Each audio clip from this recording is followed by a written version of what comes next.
अस्सलाम वालेकुम। आज हम एंग्रो ग्रुप की एक कंपनी की बात कर लेते हैं जिसका नाम है Engro polymers and chemicals. Engro polymers and chemicals Pakistan में वो वाहिद प्लांट है जो कि पीवीसी रेजिन को मैन्युफैक्चर करता है और दूसरा जो इसका काम है वो कास्टिक सोडा को भी ये प्रोड्यूस करता है और मैन्युफैक्चर करता है। और कास्टिक सोडा जो है वो ये वेटिंग एजेंट हो गया, सोप हो गया, डिटर्जेंट्स हो गए और ब्लीचिंग हो गया, इस सब में इसका इस्तेमाल होता है। और इसकी जो डिमांड है वो टेक्सटाइल सेक्टर की तरफ से कह रहे हैं आती रहेगी और ये लाजमी सी बात है क्योंकि टेक्सटाइल सेक्टर की ग्रोथ भी बहुत ज़्यादा अच्छी है। और इसके जो ऑर्डर्स हैं वो इनकमिंग ऑर्डर्स नेक्स्ट सीज़न के वो भी अब तक बुक हैं। पीवीसी की जो डिमांड है वो कंस्ट्रक्शन हो गया, गिलास हो गए और इसके अलावा जो फार्मा की जो दवाइयों की जो मेडिसिन की जो पैकिंग होती है, ये सारी चीज़ें हो गई। तो इसकी डिमांड भी कह लें इन सब तरफ से ही आती रहेगी। और पीवीसी का भी कह लें आप, एंग्रो पॉलीमर्स जो है वो वाहिद कंपनी है जो कि पीवीसी रेजिन को मैन्युफैक्चर करती है और इसकी डिमांड रहेगी। भले इसकी कह लें अर्निंग्स कम हो जाएगी वक्ती तौर पे, लेकिन इसकी डिमांड आगे के लिए भी रहेगी। इसके अलावा ये अपने प्रोडक्ट पोर्टफोलियो को भी बढ़ा रहा है और हाइड्रोजन पेरोक्साइड के जो सेगमेंट है ये उस तरफ भी जा रहा है और न्यू एक्सपेंशन भी इसको करनी है। और इसको हाइड्रोजन पेरोक्साइड जिसकी कह लें टेक्सटाइल सेक्टर में कह लें डिमांड है, क्योंकि लाजमी सी बात है हाइड्रोजन पेरोक्साइड जो है वो ब्लीचिंग में भी यूज़ होता है और कोई सी भी केमिकल टेस्टिंग हो और कोई भी यानी कि ऐसी चीज़ें हों जिसमें कह लें हाइड्रोजन का अमल दखल है, जैसे कि ब्लीचिंग का प्रोसेस है, कोई भी केमिकल प्रोसेस है तो उसमें ये यूज़ होता है। तो हाइड्रोजन पेरोक्साइड की भी डिमांड टेक्सटाइल सेक्टर की उससे रहेगी। तो ये कह लें एक और बहुत ज़्यादा अच्छा स्टेप है जो कि आने वाले वक्तों में एंग्रो पॉलीमर्स एंड केमिकल्स ये उठाने जा रहा है। इसी सिलसिले में इसे एक्सपेंशन भी करनी है और प्लांट भी लगाना है और रिपोर्ट्स ये बताती हैं कि 2024 तक जो है इसको कंप्लीट कर लेगा और हाइड्रोजन पेरोक्साइड के सेगमेंट का भी ये आगाज़ कर लेगा और इस काम को भी ये स्टार्ट कर लेगा। पावर प्लांट्स को चलाने के लिए इलेक्ट्रिसिटी की भी ज़रूरत होती है और इलेक्ट्रिसिटी भी ये ख़ुद ही प्रोड्यूस कर रहा है और इसके पास एक 67 मेगावाट का पावर जनरेटर भी है, जिससे ये कह लें जो है सारी कैपेसिटी जो है अपनी ये पूरी कर रहा है और अपनी सारी मशीन्स को कह लें ये इसका अल्टरनेट भी यही है इलेक्ट्रिसिटी का कि पावर जनरेटर से ये जो है अपने सारी मशीन्स रन कर रहा है। ईपीसीएल वो वाहिद कंपनी है जो कि 90 से 95% पॉलीमर रेजिन प्रोड्यूस करती है। इंटरनेशनल डॉलर बेस्ड मार्जिनस पर ये चलती है कंपनी, यानी कि जितना इंटरनेशनल डॉलर बेस्ड मार्जिन ज़्यादा होगा उतना कह लें कंपनी का जो है वो मार्जिन बढ़ेगा, या वरना कह लें अगर मार्जिनस वहीं ठहरे रहें और रुपया अगर डेप्रिशिएट होता रहे, गिरता रहे, तब भी कह लें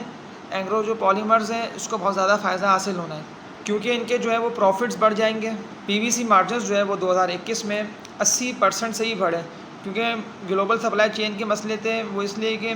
चाइना से एक्सपोर्ट होता है ये पीवीसी और चाइना में जो है वो इलेक्ट्रिसिटी क्राइसिस के मसले थे और जो बहुत सारी कंपनीज़ थी उन्होंने कह लें अपना काम भी बहुत ज़्यादा कम कर दिया था, बहुत ज़्यादा स्लो कर दिया था, जिसकी वजह से कह लें एंग्रो पॉलीमर्स एंड केमिकल्स जो थे वो इसके मार्जिनस बढ़ चुके थे और इसमें कह लें बहुत ज़्यादा डिमांड एक पुल दिया गया और बहुत ज़्यादा इस कंपनी में कह लें ग्रोथ भी दी गई और डिमांड हर तरफ से इसकी आ रही थी और डिमांड को पूरा करने के लिए बस ये कह लें एक्सपेंशंस भी करती रही है और बहुत ज़्यादा इसने वर्किंग भी करी है। जब ग्लोबल सप्लाई चेन के मसले उठे हैं तो फिर ही कह लें एंग्रो पॉलीमर्स एंड केमिकल्स के जो हैं वो मार्जिनस बढ़ गए क्योंकि बताओ इंटरनेशनल मार्केट में जो है वो बहुत ज़्यादा फ्लक्चुएशन थी इसमें। और ईपीसीएल इंटरनेशनल मार्जिनस जो है वो 2015 में $275 से $300 पर टन हुआ करते थे और अभी 2021 के एंड में इनमें कह लें एकदम डिमांड पुल आया और कि $900 पर टन तक ये चले गए थे और 2022 में तो ये कह लें $1200 पर टन तक भी चले गए थे। तो इसी वजह से कह लें एंग्रो पॉलीमर्स में भी बहुत ज़्यादा इंक्रीज़ आया और इसमें भी कह लें इसकी भी डिमांड्स में बहुत ज़्यादा इजाफा होता गया, इसकी सेल्स भी बढ़ती गई और इसीलिए इसके स्टॉक्स ने भी पाकिस्तान स्टॉक एक्सचेंज के अंदर बहुत ज़्यादा अच्छा परफॉर्म करा। इसका स्टॉक जो कि 50-60 रुपये के अंदर ही चल रहा था उसको भी एकदम डिमांड पुल आया और वो भी कह लें सीधा ऊपर की तरफ गया और 85-90 रुपये तक वो चला गया। एक वक्त था 2021-22 में वो 85-90 रुपये पर ट्रेड कर रहा था, लेकिन चाइना में कह लें वो जो डाउनफॉल आया और उसमें चाइना में बहुत ज़्यादा कम डिमांड हो गई और एक तरह से कह लें डिमांड बिल्कुल स्लो हो गई और चाइना में जो थी वो $400 पर टन तक ये आ गए ईपीसीएल पॉलीमर्स के मार्जिनस। तो इसी वजह से कह लें फिर इसके स्टॉक में भी कमी आई और उसका स्टॉक भी बहुत तेज़ी से गिरता कह लें आज अभी इस टाइम इसका स्टॉक जो है वो 32 से 40 रुपये 45 रुपये पर चल रहा है, जबकि कह लें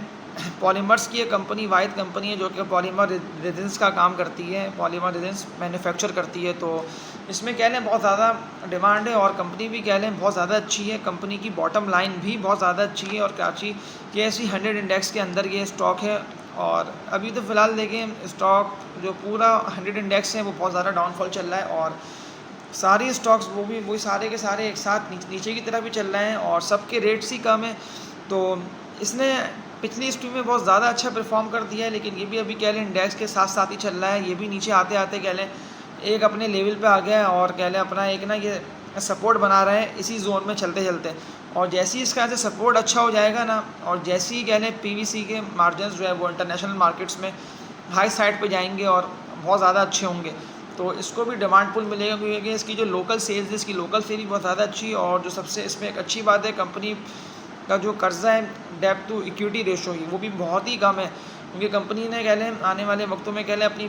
कह लें हर तरह की डिमांड को जो है वो पूरा करा है। और जो इसकी मेन जो गैस का था मसला, वो इसने SSGC के साथ भी कॉन्ट्रैक्ट कर लिया है, जिससे इसको कह लें आने वाले वक्तों में अगर ये गैस मिल जाती है और इसका पूरा प्रोसेस तरीके से हो जाता है, तो इसको कोई परेशानी भी नहीं होगी और कोई मसला भी इसको नहीं होगा। और पाकिस्तान स्टॉक एक्सचेंज की अगर हम बात कर लें तो इसकी 2015 से अगर हम इसकी हिस्ट्री देखें तो इसका स्टॉक कह लें 20, 25, 30 रुपये के अंदर ही ट्रेड कर रहा था, लेकिन फिर आहिस्ते आहिस्ते वक्त के साथ साथ ये स्लोली ऊपर आता गया, और इंटरनेशनल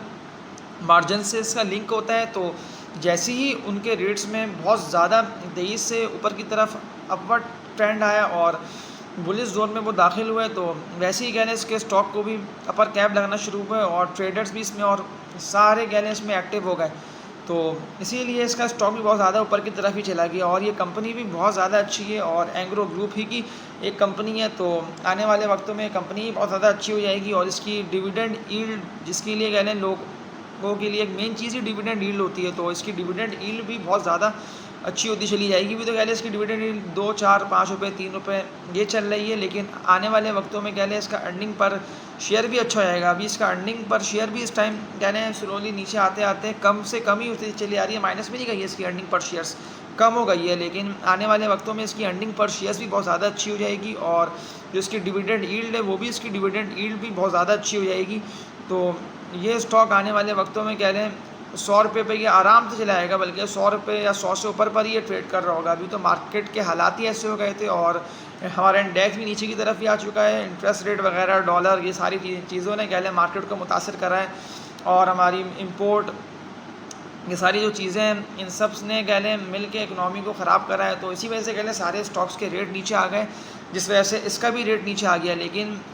लेकिन ये कह लें जैसे एंग्रो फर्टिलाइज़र्स का शेयर है, ये भी पहले बिल्कुल कह लें इसी तरह से चलता था, इसी रेटों पे पिछले 8-10 साल पीछे। तो इसने भी देखें आज को ये कहाँ से कहाँ पहुँच गया एंग्रो फर्टिलाइज़र का शेयर। तो ये भी आने वाले वक्तों में कह लें बहुत ज़्यादा अच्छा हो जाएगा। हाँ, अभी वक्ती तौर पर हालात ऐसे हैं जो कि 35-40 रुपये पे चल रहा है,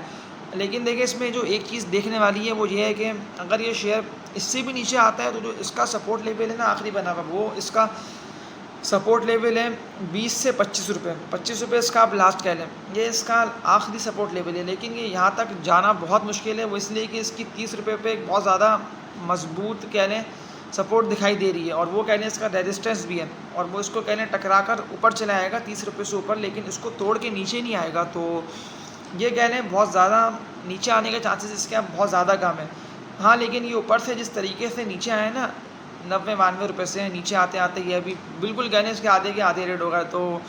जैसे ही कह लें हालात बेहतर होंगे और इसको ट्रिगर ऊपर की तरफ मिलेगा, तो ये भी कह लें बहुत ज़्यादा तेज़ी से ऊपर ही की तरफ चला जाएगा, क्योंकि ये स्टॉक ऊपर ही की तरफ जाता हुआ दिखाई दे रहा है। ये देखें जो इंटरनेशनल मार्केट है उसमें कह लें इसके रेट्स जो हैं वो आहिस्ते आहिस्ते ना बेहतर होने की तरफ जा रहे हैं, क्योंकि पहले काफ़ी नीचे चले गए थे, $300 पर भी ये चले गए थे। तो अभी कह लें वहाँ से स्लोली ऊपर आते आते ना $400-450 पर भी ये आ चुके हैं। तो कह लें यहाँ से ये ना बहुत ज़्यादा बेहतर हो सकता है, और 100 इंडेक्स में कंपनी है, शेयर कंप्लाइड ये कंपनी है। तो ये कह लें इसमें जो है वो डिमांड पुल रहेगी, क्योंकि जो बड़े बड़े म्यूचुअल फंड्स हैं और जो कह लें बड़े बड़े ब्रोकरेज हाउस हैं उन्होंने भी इसके स्टॉक्स जो हैं वो कह लें काफ़ी ऊपर के रेट्स पे भी कुछ लोगों ने लेके होल्ड करे हुए हैं, और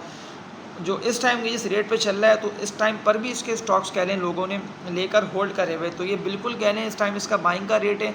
35, 40, 45 रुपये तक इसका बिल्कुल बाइंग का रेट है। हाँ, अगर ये ₹55 ₹58 से ऊपर चला जाता है तो फिर ये कह लें 75 से ₹80 तक चला आएगा।